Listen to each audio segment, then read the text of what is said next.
Hello guys, आप लोगों का स्वागत है आपके अपने यूट्यूब चैनल टॉपर्स इन पर। तो डेली की तरह हम लोग आज भी मॉर्निंग अपडेट लेकर आए हैं। जितनी भी अपडेट न्यूज़पेपर में होती है उन सारी अपडेट को हम लोग इस सेशन में डिस्कस करते हैं। डेली हम लोग 7:30 बजे के तकरीबन हम लोग ये वीडियो लेकर आते हैं। तो अगर आप लोग चैनल पर नए हो और आप चाहते हो कि डेली मुझे मॉर्निंग में सारी अपडेट मिल जाया करे, तो आप लोग इस चैनल को सब्सक्राइब कर बेल आइकन को भी जरूर दबा दें ताकि सारी अपडेट आप तक टाइम से पहुंच जाया करे। तो चलिए एक एक करके हम लोग अपडेट को स्टार्ट करते हैं। तो वीडियो स्टार्ट करने से पहले मैं आपको बता दूं कि यूपी पुलिस एसआई की जो है डेट आ चुकी है एग्जाम की। आप लोगों के लिए फ्री ऑनलाइन मॉक टेस्ट ऑली बोर्ड लेकर आया है, जिसकी लिंक मैंने डिस्क्रिप्शन बॉक्स में डाल दिया है। यह टेस्ट देने से आपको ये बेनिफिट होगा कि आपकी जो कमियां होंगी वो आपको पता लग जाएंगी, आपकी जो स्ट्रॉन्ग पॉइंट होगा उसके बारे में पता लग जाएगा। तो इस टेस्ट की लिंक मैंने डिस्क्रिप्शन बॉक्स में दे दिया है। ये टेस्ट लेने के लिए आपको जैसे ही वो लिंक पर क्लिक करोगे कुछ इस प्रकार का इंटरफेस आपका ओपन हो जाएगा। इसमें आप अपनी ईमेल आईडी, अपनी पासवर्ड और अपना मोबाइल नंबर डालकर आप रजिस्टर हो जाइएगा। जैसे आप रजिस्टर पर क्लिक करेंगे कुछ इस प्रकार का इंटरफेस ओपन होगा। यहाँ पर आपको टेक टेस्ट का ऑप्शन दिख रहा है, आप इस टेक टेस्ट के ऑप्शन पर आप क्लिक कर दीजिएगा और आपका जो टेस्ट है वो आपका स्टार्ट हो जाएगा। बिल्कुल इस तरीके से यहाँ पर आप start TET and UP police करके आप जो है अपना इसको स्टार्ट कर सकते हो। तो लिंक डिस्क्रिप्शन बॉक्स में बिल्कुल फ्री है, जाकर आप तुरंत इसको दे दीजिए। सबसे पहली जो अपडेट है वो है यूपी स्कॉलरशिप को लेकर के। इसमें लिखा है, दैनिक जागरण की ये न्यूज है लखनऊ संस्करण में, कि प्रमाण पत्र फर्जी हुआ तो नहीं भर पाएंगे छात्रवृत्ति के आवेदन। प्रदेश सरकार ने चुनावी वर्ष में जहां एक और अधिक से अधिक गरीब छात्र छात्राओं को छात्रवृत्ति देने के लिए नियम शिथिल किए हैं, वहां छात्रवृत्ति का फर्जीवाड़ा रोकने के लिए भी कई ठोस कदम उठाए हैं। अब आय व जात प्रमाण पत्र फर्जी हुआ तो छात्र ऑनलाइन आवेदन पत्र ही नहीं भर पाएंगे। समाज कल्याण विभाग एनआईसी के माध्यम से ऐसा सॉफ्टवेयर विकसित कर रहा है जिसमें प्रमाण पत्रों का लाइव मिलान हो सकेगा। यदि प्रमाण पत्र फर्जी है तो उसका नंबर फीड करने पर ऑनलाइन आवेदन पत्र जमा ही नहीं होगा। समाज कल्याण विभाग ने अनुसूचित जाति, अनुसूचित जनजाति छात्र छात्राओं की छात्रवृत्ति के लिए संशोधित नियमावली जारी कर दी है। प्रोफेशनल पाठ्यक्रमों में शुल्क प्रतिपूर्ति के लिए स्नातक में 55% अंक की बाध्यता खत्म कर दी गई है। यानी अब स्नातक में 50% अंक पाने वाले छात्र भी छात्रवृत्ति के आवेदन कर सकेंगे। जिन्होंने प्रोफेशनल पाठ्यक्रमों में दाखिला लिया है, अधिक से अधिक छात्रों को छात्रवृत्ति देने के लिए सरकार ने 31 जुलाई तक मान्यता पाने वाले संस्थानों के छात्रों को योजना में शामिल कर लिया है। अभी तक मान्यता या संबद्धता की 15 जुलाई अंतिम तिथि थी। आईटीआई में दाखिला लेने वाले ऐसे छात्रों की शुल्क प्रतिपूर्ति नहीं की जाएगी जिन्होंने कक्षा 8 या हाई स्कूल की परीक्षा 6 साल पहले पास की है। सरकार ने प्रमुख सचिव समाज कल्याण की अध्यक्षता में गठित उस समिति को भी खत्म कर दिया है जो अपने स्तर से कुछ विशेष मामलों में छात्रवृत्ति अनुमोदित कर देती थी। अब सरकार नियमावली के अनुसार ही सभी छात्रों को छात्रवृत्ति प्रदान करेगी। कोरोना काल में कक्षाएं ऑनलाइन चल रही हैं, ऐसे में संस्थानों की यह जिम्मेदारी होगी कि छात्रों की उपस्थिति ऑनलाइन पोर्टल पर दर्ज करें। बगैर परीक्षा के प्रोन्नति पाने वाले छात्रों को भी सरकार छात्रवृत्ति प्रदान करेगी। तो आप देख सकते हो यहाँ पर सारी चीजें लिखी हुई हैं और काफी इंपॉर्टेंट यहाँ पर सारी चीजें दी गई हैं और आप इसको आप बहुत ही अच्छे तरीके से आप इसको देख सकते हैं। साथ ही साथ यहाँ पर एक और भी न्यूज है कि अब बूढ़े छात्र नहीं ले पाएंगे वजीफा। ये भी आज ही के न्यूज़पेपर 23 तारीख में लिखा है कि अब बूढ़े छात्र ना तो वजीफा और ना ही शुल्क भरपाई का लाभ ले पाएंगे। हाई स्कूल और कक्षा 8 न्यूनतम योग्यता वाले आईटीआई समेत सभी पाठ्यक्रमों के लिए। तो कहने का मतलब यह है कि अब जो चुनावी वर्ष चल रहा है तो सरकार यही सोच रही है कि बहुत से छात्रों को जो है वजीफा दिया जाए। ऐसा ना हो कि हाँ बस कम लोगों को वजीफा देकर और जो है उनको छोड़ दिया जाए। तो आप लोग इसका स्क्रीनशॉट ले सकते हो, आराम से आप इस न्यूज को पढ़ भी सकते हो, कोई दिक्कत वाली बात नहीं है। ठीक है, और भी कोई दिक्कत है तो आप कमेंट बॉक्स में कर सकते हो, पूछ सकते हो।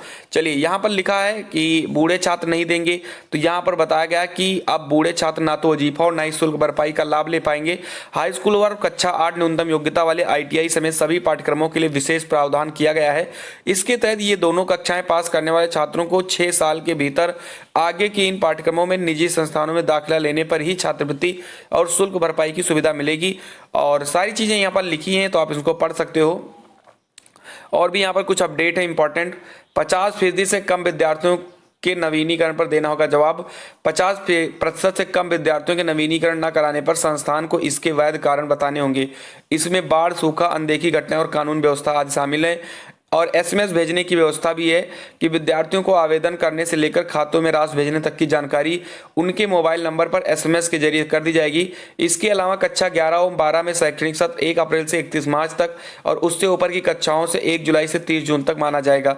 संशोधित समय सारणी जारी हो गई है कि शासन ने दशमोत्तर छात्रवृत्ति एवं शुल्क प्रतिपूर्ति योजना से संबंधित पाठ्यक्रमों का मास्टर डाटाबेस तैयार करने, सत्यापन और लॉक करने के लिए संशोधित समय सारणी भी जारी कर दी गई है। आप यहाँ पर देख सकते हो। तो ये स्कॉलरशिप के लिए आज बड़ी अपडेट थी, तो इनको आप ध्यान से देख सकते हो। अगर आपको पढ़ना है तो आप उसका स्क्रीनशॉट लेकर भी आराम से पढ़ सकते हो। उसके बाद बढ़ते हैं अगली अपडेट को लेकर के। अगली अपडेट है, ये आप देख सकते हो, कल जो है चयन बोर्ड का घेराव था पत्थर गिरजा घर में। और यहाँ पर आप देख लीजिए, भर्तियों के लिए रोजगार आंदोलन कर रहे प्रतियोगियों ने बुधवार को उत्तर प्रदेश माध्यमिक शिक्षा सेवा चयन बोर्ड कार्यालय पर प्रदर्शन किया। चयन बोर्ड अध्यक्ष के न होने पर उप सचिव नवल किशोर ने उनसे बात करने के बाद प्रतियोगियों से वार्ता की। इसमें वर्ष 2016 टीजीटी सामाजिक विज्ञान और कला विषय के चयनितों को फाइनल आवंटन 30 सितंबर तक किए जाने का आश्वासन दिया। कुछ और मुद्दों पर भी प्रतियोगी के जो है जवाब, जैसे कि इन्होंने 27,000 नई भर्ती की मांग की, साथ ही साथ ये बताया कि जो भर्ती में अब की बार टीजीटी में धांधली हुई है उसके बारे में बात की, लेकिन उन्होंने उसको खारिज कर दिया। उन्होंने कहा नहीं, ऐसी कोई धांधली वगैरह नहीं हुई थी। तो जो बच्चे हैं इसके लिए जो है सहमत नहीं थे, और उन्होंने ये बताया कि आगे भी ये जो धरना प्रदर्शन है वो चलता रहेगा जब तक हमारी मांगे पूरी नहीं हो जाएंगी।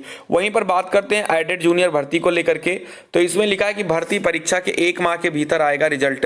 एडेड जूनियर हाई स्कूल में प्रधानाध्यापकों और सहायक अध्यापकों की कमी जल्द पूरी की जाएगी। शासन के निर्देश पर परीक्षा नियामक प्राधिकारी सचिव ने भर्ती परीक्षा कराने के लिए तैयारियां तेज कर दी हैं। मंडल के जिला मुख्यालयों की परीक्षा केंद्र बनाए जाने हैं। इसके लिए केंद्रों का निर्धारण किए जाने की प्रक्रिया पूरी कर ली गई है। प्रदेश के 1894 पदों पर भर्ती के लिए परीक्षा 17 अक्टूबर को कराकर 12 नवंबर को फाइनल रिजल्ट घोषित किया जाएगा। तो आपको मैं बता दूं कि एडेड वाले बच्चों के लिए एक अच्छी खबर है कि 17 तारीख को आप सभी लोगों का जो है पेपर होगा अक्टूबर में, और 12 नवंबर को इसका जो है फाइनल रिजल्ट जारी कर दिया जाएगा, यानी 1 महीने के अंदर। तो आप सभी लोग इसको विस्तृत जो है पढ़ सकते हैं, स्क्रीनशॉट ले सकते हैं। इसमें लिखा एडेड जूनियर हाई स्कूल शिक्षक भर्ती परीक्षा के लिए परीक्षा नियामक प्राधिकारी ने तैयारी कर ली है। 1894 पदों की भर्ती 17 अक्टूबर को करा के 12 नवंबर को इसका जो है रिजल्ट जो है घोषित कर दिया जाएगा। आप सभी लोग इसको देख सकते हो। बिल्कुल, तो आप यहां पर देख सकते हो। और 3 दिन के अंदर यह भी बताया गया है कि इसका जो उत्तर माला है वो भी जारी कर दिया जाएगा।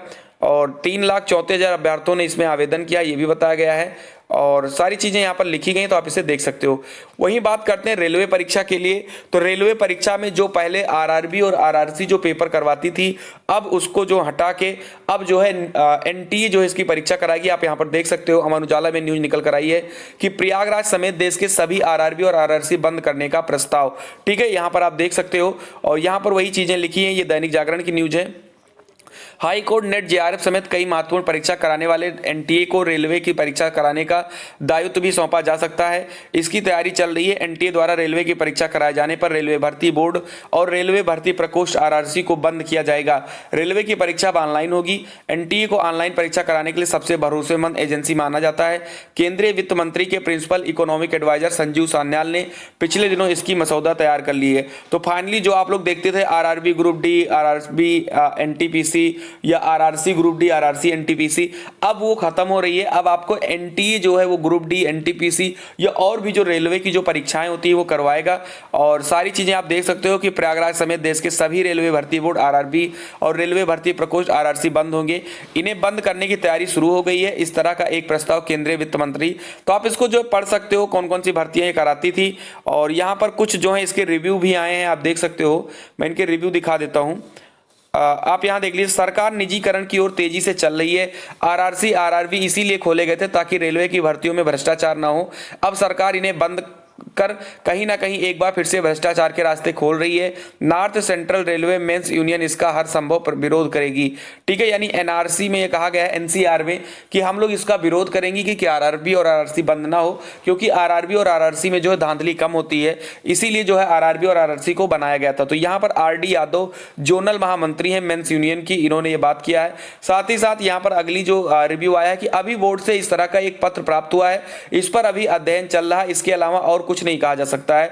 डॉक्टर शिवम शर्मा सीपीआरओ हैं एनसीआर के।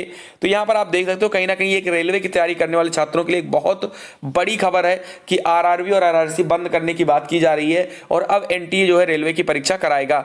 वहीं पर बात करते हैं कर्मचारी भर्ती के लिए आवेदन कल से। इलाहाबाद विश्वविद्यालय में गैर शैक्षणिक पदों पर भर्ती प्रक्रिया शुक्रवार से शुरू होगी। इसके लिए विश्वविद्यालय प्रशासन की ओर से गैर शैक्षणिक पदों के लिए संक्षिप्त विज्ञापन जारी कर दिया गया है। रजिस्ट्रार प्रोफेसर एनके शुक्ला की ओर से जारी विज्ञापन में विभिन्न गैर शैक्षणिक पदों के लिए ऑनलाइन आवेदन पत्र आमंत्रित किए गए हैं।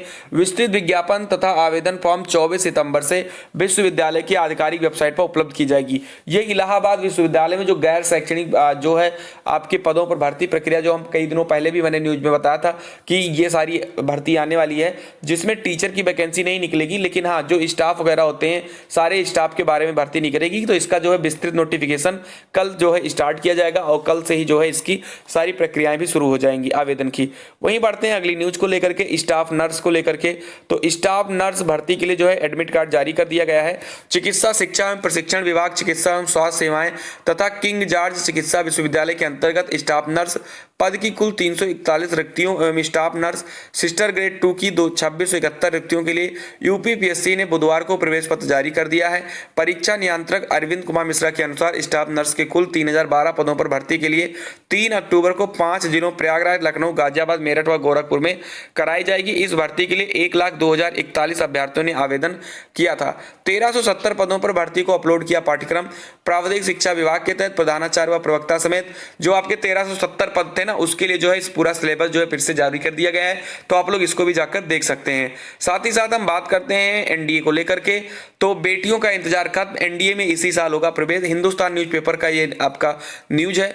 लिखा है सुप्रीम कोर्ट ने महिलाओं को नवंबर में राष्ट्रीय सुरक्षा अकादमी एनडीए की परीक्षा में भाग लेने की अनुमति देते हुए कहा कि इसके लिए मई 2022 तक इंतजार नहीं किया जा सकता है।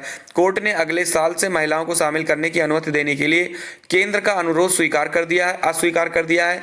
न्यायमूर्ति संजय किशन कौल की अध्यक्षता वाली पीठ ने कहा कि शीर्ष अदालत नहीं चाहती कि महिलाओं को उनके अधिकार से वंचित किया जाए, लेकिन यह संक्रमण का दौर है, हम परीक्षा की ओर नहीं टालना चाहिए, यानी हम परीक्षा को और नहीं टालना चाहिए। सारी चीजें यहाँ पर बता दिया गया है। केंद्र की मांग थी कि केंद्र में तमाम प्रक्रियाओं का हवाला देते हुए नवंबर में होने वाली परीक्षा को छोड़ने की अपील की है।